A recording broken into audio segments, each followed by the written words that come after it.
Napansin mo ba na may mga tao na parang laging panalo sa buhay? Yung tipong kahit anong challenge nakaka-recover sila, umaangat at nagtatagumpay? Ano kaya ang sikreto nila? Pag-uusapan natin ngayon ang 10 sikreto ng mga taong laging nananalo sa buhay.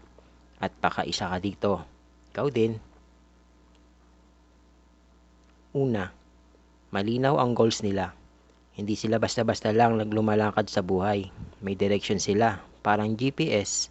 Alam nila kung saan sila mapupunta at anong hakbang ang dapat nilang gawin. Pangalawa, disiplina.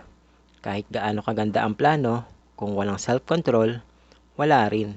Ang tunay na winners, kaya nilang pigilan ng tukso, whether sa oras, pera, o kahit sa mga bisyo pa man yan. Pangatlo, positive mindset. Kahit mahirap ang sitwasyon, lagi nilang nakikita ang oportunidad kaysa problema. Para sa kanila, ang failure ay lesson, hindi ending ng buhay. Pang-apat, continuous learning. Hindi sila tumitigil sa pag-aaral. Laging nagbabasa, nag-aaral ng mga bagong skills at curious sa mga bagay-bagay.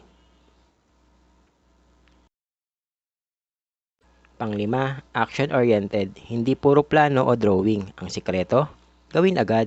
Mas okay ang imperfect action kaysa perfect plan na walang simula. Pang-anim, matatag sa pagsubok. Lahat tayo nadadapa pero ang mga winners, bumabangon agad. Sila yung fall 7 times, stand up 8, eka nga.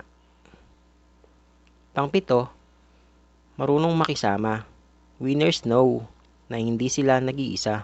Sila'y marunong bumuo ng connections at makipag-collaborate para mas mabilis ang success.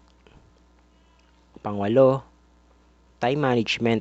Alam nila ang priorities at hindi sinasayang ang oras. Kasi tandaan, ang oras na nawala, hindi na mababalik pa. Pangsyam, adaptability. Winners can adjust. Kapag may pagbabago, hindi sila natatakot. Sila yung flexible na kayang mag-shift ng strategy. At panghuli, gratitude at humility.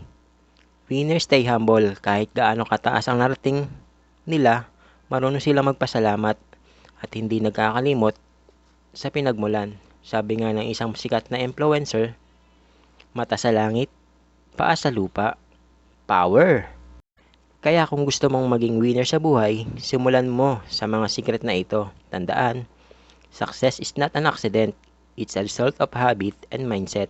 So alin dito ang uuna-unahin mo? Simulan mo na, habang maaga pa. Kung nagustuhan mo ang video na ito, huwag kalimutang mag-like, mag-subscribe at i-share para mas marami pang matutong maging winner sa buhay.